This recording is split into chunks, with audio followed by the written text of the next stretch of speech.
You are stronger than you'll ever know. Keep fighting and keep leading the way and always being yourself. Can't wait to do a video, sis. Hi, Ma. I love you. You're tuning in now to King's Podcast. Hey guys, you already know what it is. It's King here in Shoe Studios with the talented and best Spud Brooklyn. So I had to come back here and do another podcast. I'm so sorry that I have been, delaying the other podcast from, presenting itself. But it's just been a long, crazy time. And I'm gonna be honest, I kind of want to open up with like a meme, a quote that I kind of saw that will basically tie into this podcast and just, again, this podcast is for me to just talk my shit. So let's get into it.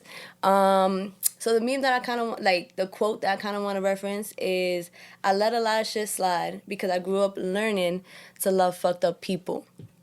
Now, if you didn't hear that the first time, I'm going to say it again. Because, again, this is the main topic of my podcast. And I hope this will also, resonate with other people as well. So, like I said, the quote that I'm literally talking about for this whole podcast is, I let a lot of shit slide because I grew up learning to love fucked up people. Now, I want to open up with that podcast only because when I saw that quote, it kind of touched me a lot because it's actually something I kind of want to talk to in the podcast. Now, if you're watching this and not listening to it, you're going to see me look at my phone, but it's just, again, like I said in the first podcast, I just want to touch base on certain things, and I got ADHD, so I wind up going everywhere.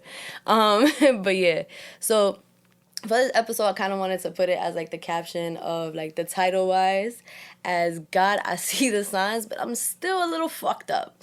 And the reason why I say that is because, so it's taken me some time to come back and, jump back straight into the podcast world or, come back into the life or lime life, I guess you can say, because when I did that podcast and I dropped it, I literally went straight to Puerto Rico right after, and I was just planning straight for that, and I was kind of excited for it, so I wasn't even paying mind to going back into content so quickly.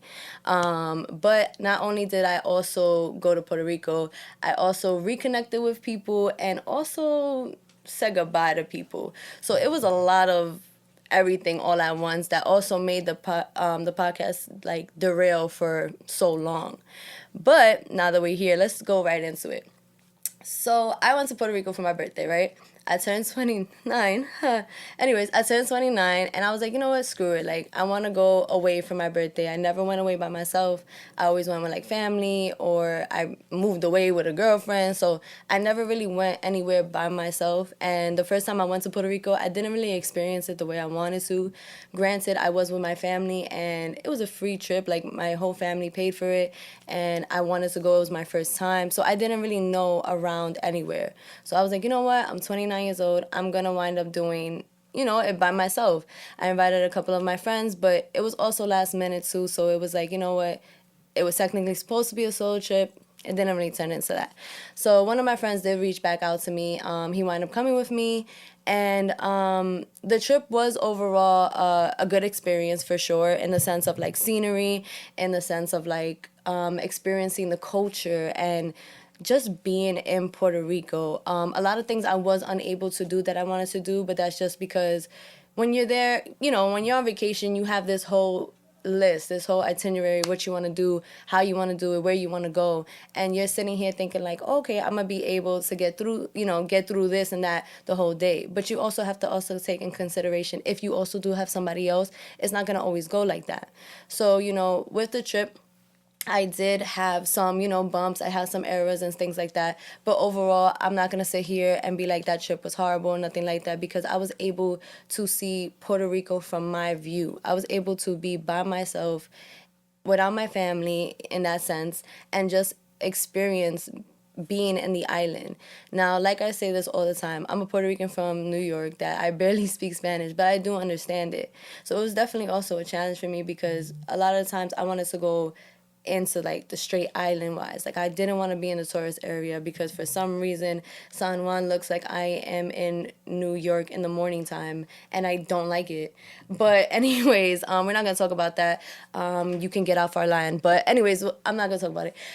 So it was good. It was a great experience when I went inside the island more. I went to Aguadilla, I went to Ponce, and honestly, like, it just made me feel at home. It made me feel wanted, even if I didn't speak Spanish. Like, there was never a rude person in front of me or anything like that. Like, everybody was so welcoming. The experience alone was just very breathtaking and very healing, to be honest. I made like 2 little cat friends, Chico and Chiquita. Yeah, you know, I'm coming for them. But overall, it was definitely an eye opener. Within that trip, that was supposed to be a self-healing trip, and it did heal me a lot. Now, not only was I driving in a light baby blue Mustang, making it so obvious I was not a local, but it also showed me experiences that I don't think I would have came across if I didn't go there.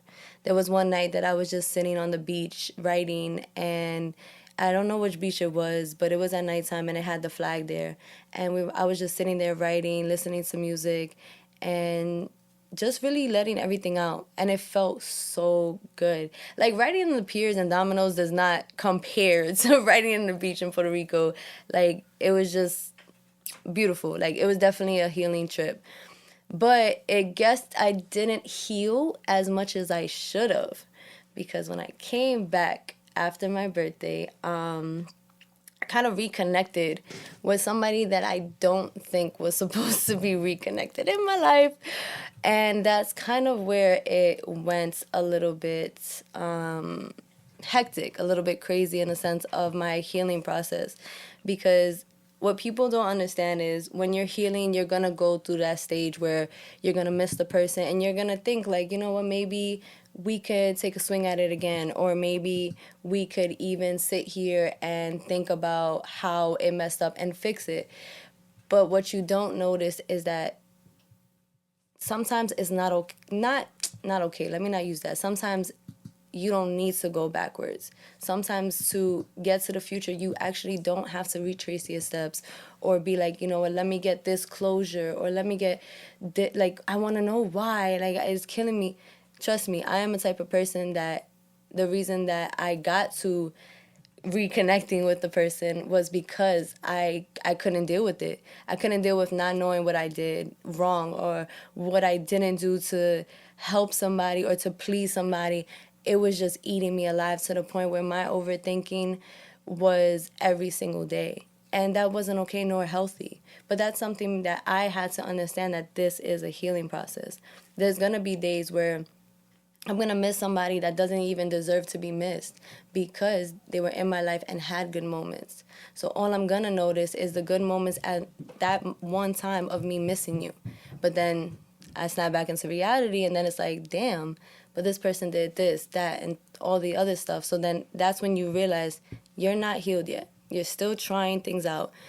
Maybe you don't need that closure from that person. Maybe the closure that you need is loving yourself. Maybe take a step back and be like, you know what, I wasn't the person for you, but you also wasn't my person as well. And that's okay. You don't have to be somebody's person. A love doesn't have to last forever for it to be like, you know, oh, wow, like, this could have been something. No, sometimes a person is only it's supposed to be in your life temporary, and that's okay. But again, these are all things that I have to learn the hard way, because apparently that is the only way that it gets stuck in my head. But with that being said, because of all this happening, I had went through a very weird change in my life within that month of all this occurring. And that month was just throwing everything at me. And I guess it was a sign in a sense of like God just telling me, like, how many more times do I have to tell you, stop? Please. I know you like to help people. I know you like to heal people and you want to be whatever fixer-upper, but some people do not need to be healed. Some people are actually who they say they are, and some people just, you know, hey, hi from afar, you know? But yeah, it was definitely a thing for me for that month, because I started actually distancing myself away from my family. And that is not something we do, okay? Now, if anybody knows me, I am very family oriented. I do not care if I have a lump on my chest and my mother is there. I am asking her before any single body else. And that's just me, regardless of how old I am. I could be 60 and my mom can be 80, 90 years old. And I'm going to still ask her why I got this wrinkle in my butt. But again, that's me. That's my family. How you say it, that's how I am with my family. And that's not going to change. And it's not weird. It's not none of those things because that's just how I grew up. Now, with all that being said, I had to distance myself from my family because of me going back to something that I should have never went back to. And when that happened, the lowest of low again resurfaced on me. And I didn't know why I was feeling so low when I had somebody that I wanted in my life. Like, I was like, I have you back in my life. Why am I this sad? Why do I still feel like I'm not worthy? Why do I still feel like I am walking on eggshells? Why do I feel like I am love bombing? All these little things coming into my head. And it was because instead of me taking a second to be like, let's see how this is going to play out, it was just an immediate, you're back in my life, let's go. And that's not okay. I'm too grown to be doing that. And yes, I had to learn the hard way because your girl crashed the fuck out. Excuse my language. But yeah, after 29 years, I finally, well, we don't count the baby years. Because I don't think as a baby you're supposed to be crashing out. But then again, if you're 2 years old, that's technically crashing out because anyways, whatever. So, yeah, I crashed out. Guys, whoever says that crashing out is fun or that you like it or that you like your girl or guy crashing out, I don't want to be friends with you. I'm sorry. There is something mentally probably you need to fix or whatever. It's okay. You know, we like a little toxic here and there. But no, no. You know how, like, piece of shit you feel after that crash out, and then you're sitting there sobbing like, oh, I love you. For them to just like not like give a fuck, like, you know how embarrassing.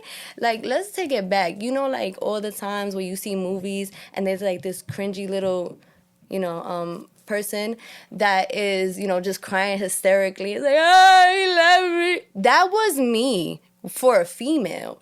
So yeah, we're not gonna do that ever again. We learned our lesson, hard way, not okay. But yeah, so that's how that story went. And from that story, honestly, I just was like, respect myself, got it. Appreciate my family, got it. Be around the people that love me, say less. All those 3 things that I had to realize and come to terms with honestly made me sit on this chair right here. I don't want to keep stopping what I'm doing. And I say this all the time with every podcast. And whether I need to learn 23 freaking more times of my lessons, I'm going to learn it while talking to y'all. And y'all going to learn it with me. Y'all going to even probably comment and be like, yo, King, really? Again? Like, come on now. Now we don't even care. Like, that, I'm going to need that. I'm going to need that encouragement and that talking because, like I said, this is what I'm here for. You understand? Like, this is what I want to do. So after all this occurred with me, I'm sitting on this chair saying, I just want to live my life.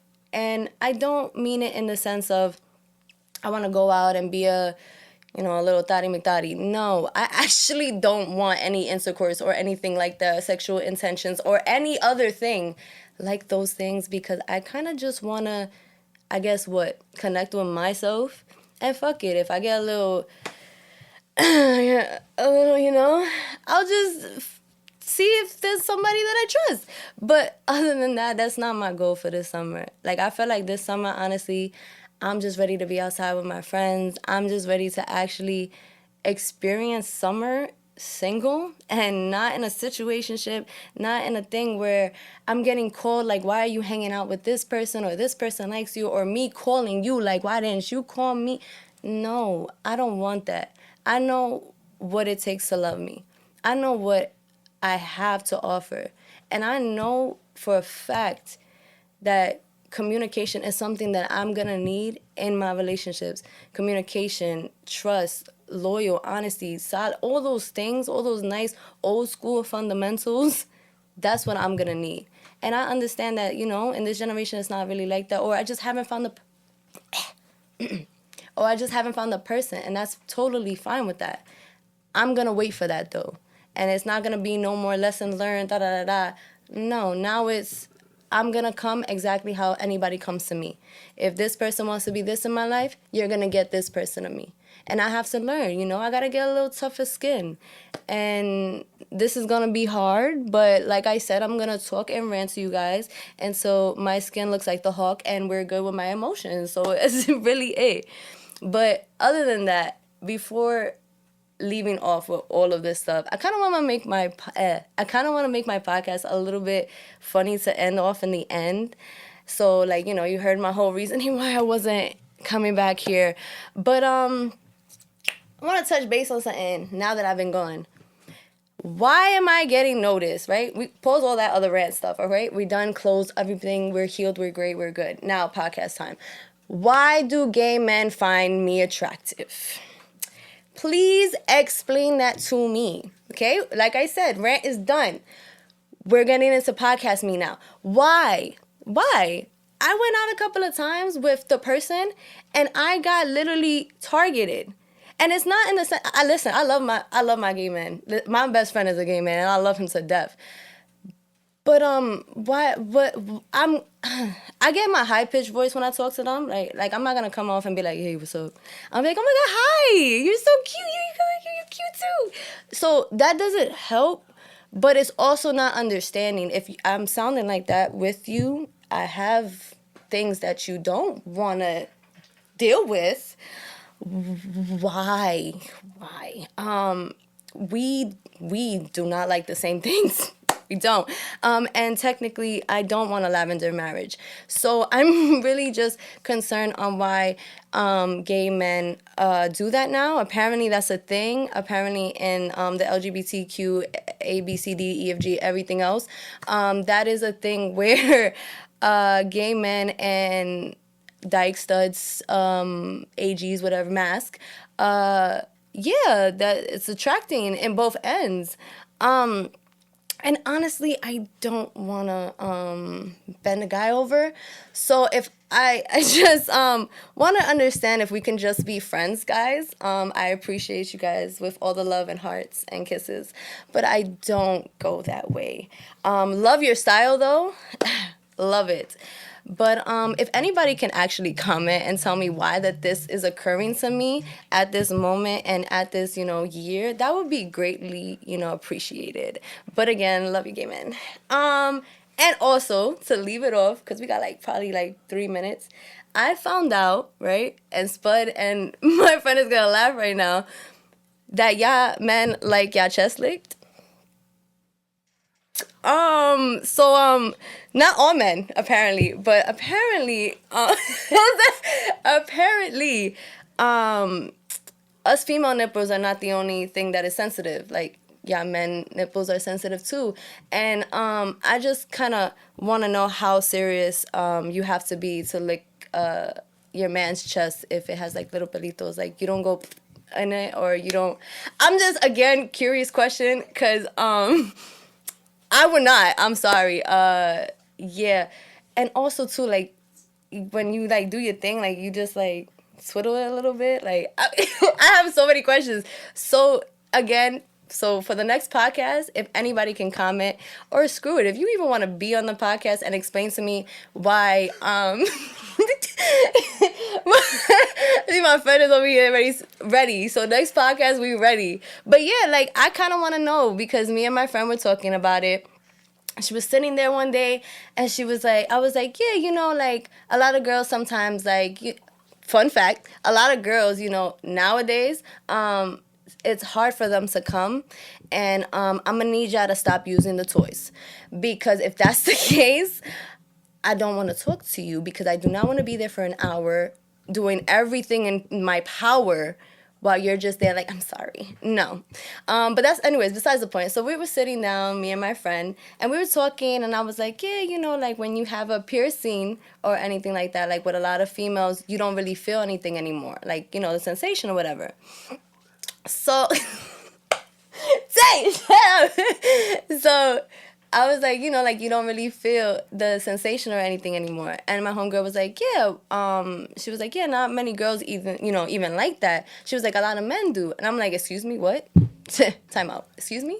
She was like, yeah. She was like, you never heard of that? I said, no, I have never heard one of my homeboys, like, being like, yeah, dog, she suck on my nipple. I like it. Like, I've never, no. And even then, I don't think any of my girls that are friends that are straight have ever told me, like, yeah, I was playing with his balls and then, like, you know, I licked his tit. No. Like, why is that even a thing? Again, I would like to know. Let me know. And we're going to talk about it next podcast. But anyways, I kind of just want to end it here on that happy note. And I want to thank you guys so much for watching.